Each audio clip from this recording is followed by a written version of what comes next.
3rd of December 1971, Pakistan launched an unprovoked attack on Indian airfields. Our country faced challenges from both West Pakistan and East Pakistan and was left with no choice but to respond with decisive force. Pakistan launched a full-scale war against us. The Pakistan Air Force suddenly struck at our airfields in Amritsar, Pathankot, Srinagar, Avantipur, Uttarlai, Jodhpur, Ambala and Agra. Prime Minister's message to the country was clear. Aggression must be met. For the Indian Navy, it was a coming of age, a baptism by fire, an opportunity to take the war to the enemy. The task for the Navy was clearly defined in the message from the Chief of the Naval Staff, Admiral Nanda.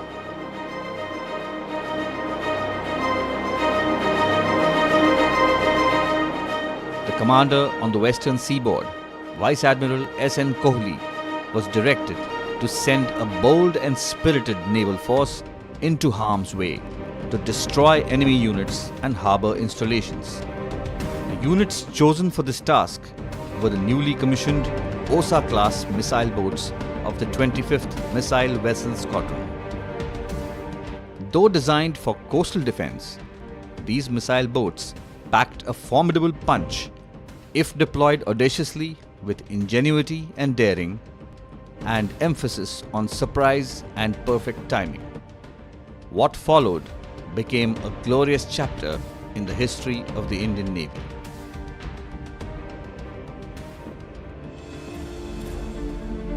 Due to their limited endurance, the missile boats were towed up to a certain point just south of Karachi harbour, from where they could proceed at full speed to carry out an attack and disperse thereafter.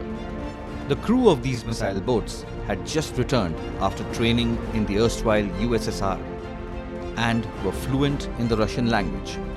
All tactical communication during the mission was undertaken in Russian, adding to the deception in case the enemy intercepted the communication.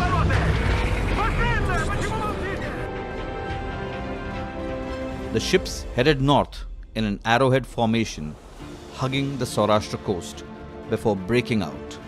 Their objective? To set Karachi harbour ablaze. Just about 40 miles from Karachi, INS Nirghat reported a radar contact at a distance of 25 miles. The contact was evaluated to be a warship and Nirghat was ordered to engage. She altered course towards the target and launched a missile. The Pakistani destroyer Khyber was hit with the Indian Navy's first shot of the war. Nirghat had drawn first blood. Nipat and Veer continued steering north. Veer launched a missile at the minesweeper Muhafiz and disintegrated the target. Just before midnight, Nipat launched a missile towards the harbour entrance and scored a direct hit, setting the Kiamari fuel tanks and other harbour facilities ablaze. A fire that took 4 days to extinguish. The Chief of Naval Staff signalled, Operation Trident a success, Karachi ablaze. I am proud of you. This was swiftly followed up by Operation Python as the second wave of attacks. The total annihilation of ships and harbour facilities completely unnerved the Pakistani Navy.